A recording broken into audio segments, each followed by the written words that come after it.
Ladies and gentlemen, welcome back to the channel. Today's video brought to you by Celtic.com. Make sure to check out the link in the top line of the description, and also make sure to check out the link for tickets to the YouTube charity game that I'm playing in August. I've already explained all about it in previous videos. If you want to go, make sure and get your hands on a ticket in the description along with the CeltsAreHere.com link. Today's video is just a kind of little bit of fun. You know, the World Cup is here. I want to keep up the World Cup fever because honestly buzzing for it. It's the most excited I think I've been for a major tournament so far in my lifetime. I'm genuinely so excited for it. It's a shame that Scotland aren't there or never will be there. So, you know, kind of try and take comfort looking at other things. But, you know what, there is some things making up for that, and that being that there are 4 Celtic players going to the World Cup this summer.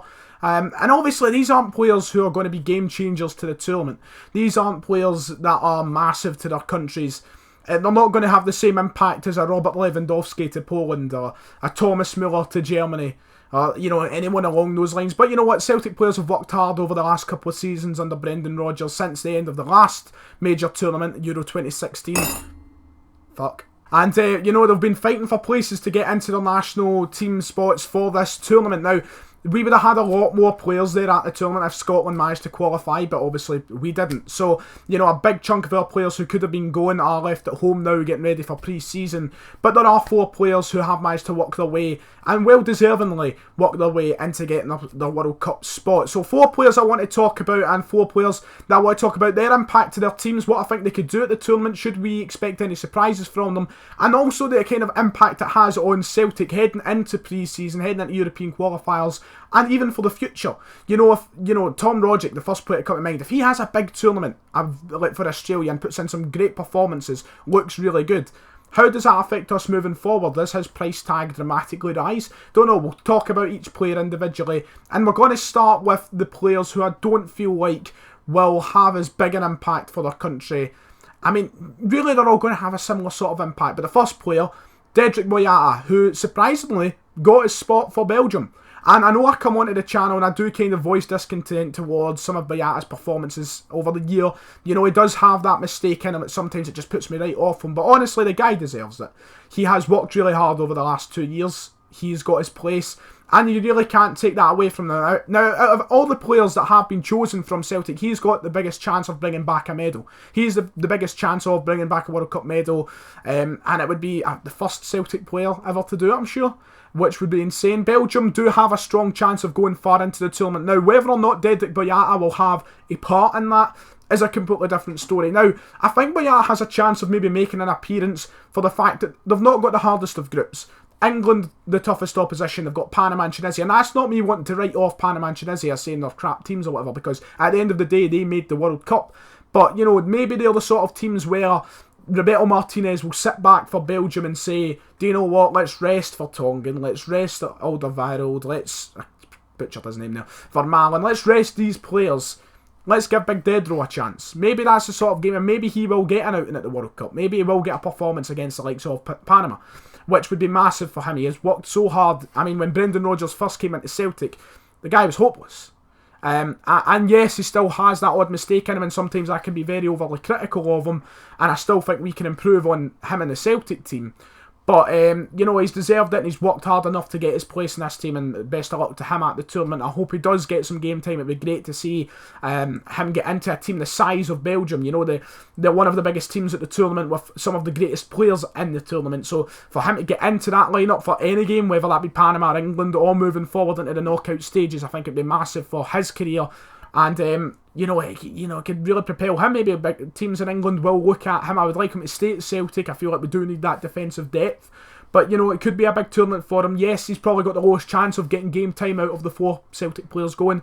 But he could do some solid work for them at the back. There was a little mistake that he made in one of the friendlies, which kind of does look off-putting, I'd imagine, for Roberto Martinez, maybe some of the Belgian fans. It was a horror show of an attempted pass. You've probably seen it by now, but when he does play his best, he's a solid defender, and there's no doubt about that.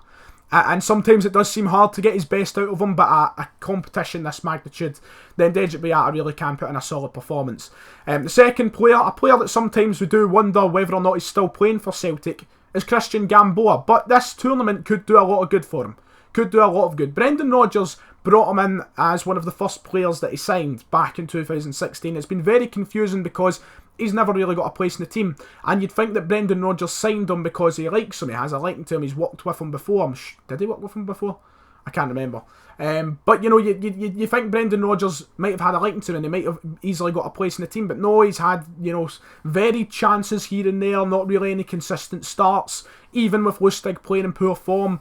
But this tournament could do a lot of good for Christian Gamboa, and I hope he does have a good show. And now in 2014, Costa Rica got to the quarterfinals, and he was part of the team. And now, you know, he is going to be a starting player once again for Costa Rica. He is in the starting lineup usually.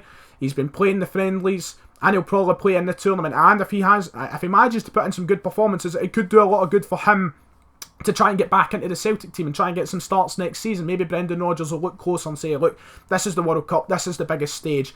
If he's doing well there, if I give him some consistent starts, maybe he'll perform well for Celtic. And of course, it's all maybes and it's all possibilities. But if he can have a good show at this World Cup, I have full faith that maybe next year he will get some chances for Celtic. And a lot of Celtic fans do want to see him get that chance. There has been times when he has been given chances, he's looked decent, but there's also been times he hasn't looked good enough. But this World Cup could do a lot of good for him, and once again, it's a player I wish and I hope does well for Costa Rica. They've got a tough group to get out of. I don't think they will be as successful as what they were in 2014, but you see what they've done in 2014, so you can't completely write them off, and Gamboa can be an instrumental part to that, because, you know, he's kind of that wing back, bombing forward and back.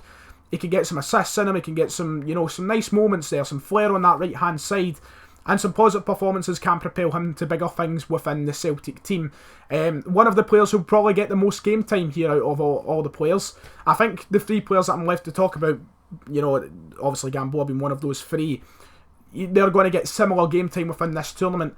But I think he'll perform well. I think for Costa Rica is a real instrumental part to them, because, you know, they've not got a massive depth of quality within the team, so the fact that he's in the starting 11 kind of staples his place in. He'll probably play all 3 games there, and if they proceed further, he'll probably play on. So a big tournament for him could mean a good future at Celtic within the next year, but I mean, you never know, Brendan Rodgers might just want to offload them all together.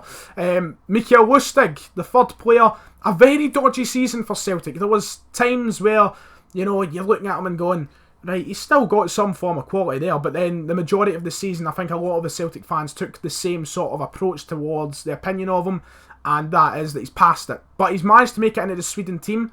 He managed to play the majority of qualifiers, and he was a starting right back for all the biggest games, and he's probably going to be the starting right back at the full tournament. A big tournament for him, and his tournament can go either way. You know, he could be really important to Sweden trying to get that second place in that group, because they are in a tough group. As I said in my predictions video, it's between them and Mexico battling for that second place. He could have a big tournament if he performs well, but he's, you know, he's at that age where he's kind of slowed down, he's not as quick as you'd like, he's a bit sluggish, and he could cause problems for Sweden. He's along 2 solid defenders.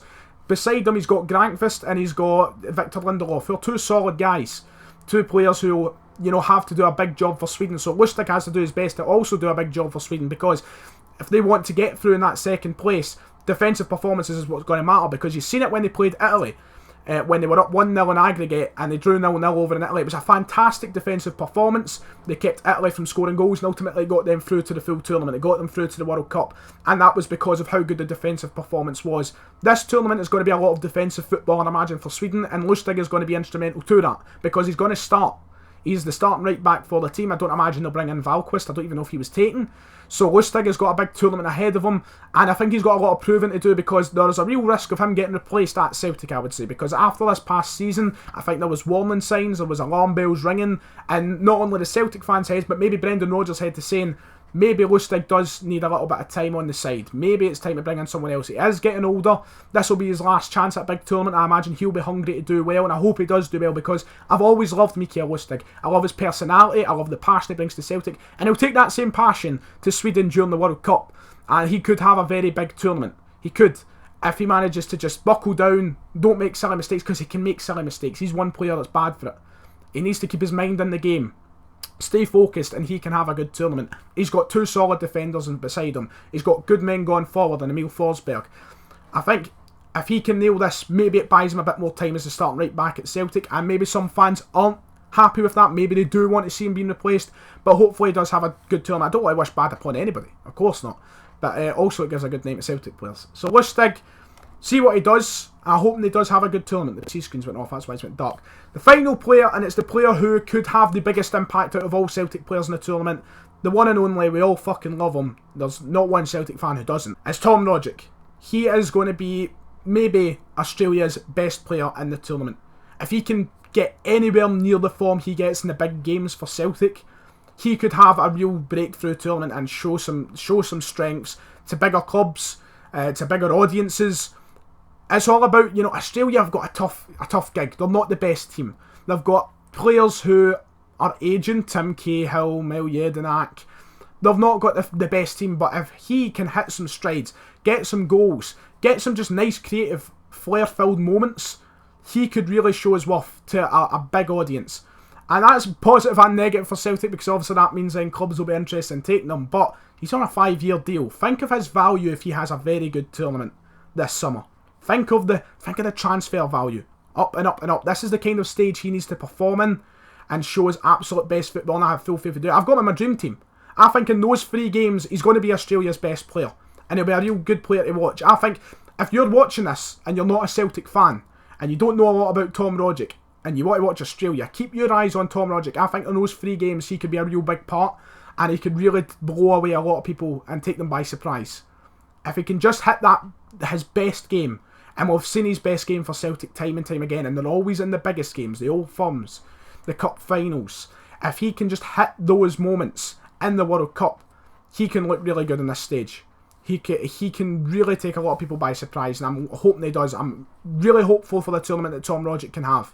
I think he can really help Australia get somewhere that isn't, you know, losing every game, because right now they're in a group where they could easily lose every game. And that's not me wanting to write off Australia, it's not me being negative towards Australia as the nation and the football team, but it's just the fact that they're in such a tough group to fight out of. Rogic can be that prolific, that playmaker, the prolific guy that they need, because Tim Cahill's 40 years of age. He can't really hit the heights that he did at previous tournaments, I don't think. But Tom Rogic can step up and be their best player and really shine through this tournament, and I'm hoping to God that he does. Those are the 4 players going to the World Cup. I think 3 of the players, you know, they're starters. They're going to be playing in the majority of the games. How far will they get to go? We don't know. But I think, honestly, this benefits. I think the 4 players who can really shine through and give Celtic players a better name, because, you know, we obviously get those English fans who want to write off your team's tin pot and all the rest of it. Your players are tin pot. This is a tournament for these 4 guys to help show that that is not the case. And yes, they're not the biggest nations. Sweden, Australia and Costa Rica. They're not the biggest nations. And you've got Bayata over the side, of course. They're not the biggest nations at all. But these players can really put a shift in, and, you know, they can have a big tournament. Let me know what you think of the 4 players at the World Cup, what you think they'll do. There's obviously other players from around the league who are heading to the World Cup. Carrie Arneson's the first player that comes to head, and I can't round too many else. But there's some other players going to the World Cup. And the guy who plays for Hibs up front, he's Australian, isn't he? McLaren. So, you know, big tournament ahead. I'm looking forward to it, and I hope the players do well for Celtic. If you have enjoyed, make sure to like and subscribe. Check out salesarhere.com. I'll see you all next time.